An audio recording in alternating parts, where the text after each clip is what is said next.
Just like sometimes the politicians, scholars, they also try to understand Bhagavad-gita, because Bhagavad-gita is very authoritative book. They want to exploit. They do not understand what is Bhagavad-gita. Otherwise they would have preached Krishna. Because what is Bhagavad-gita? Bhagavad-gita is Krishna. Krishna is the supreme.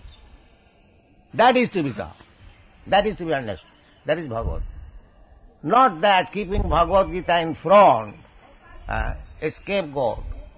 I become great politician and great scholar and give my own opinion. In my opinion, it is like this. This is nonsense.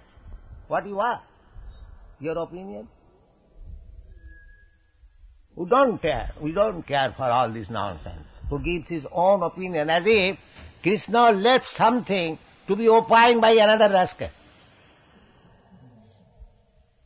This is their business. He becomes greater than Krishna to interpret Krishna's words. This is rascaldom. We don't accept. We accept vadasi, kesava, following the footsteps of Arjuna, who directly understood Bhagavad-gita.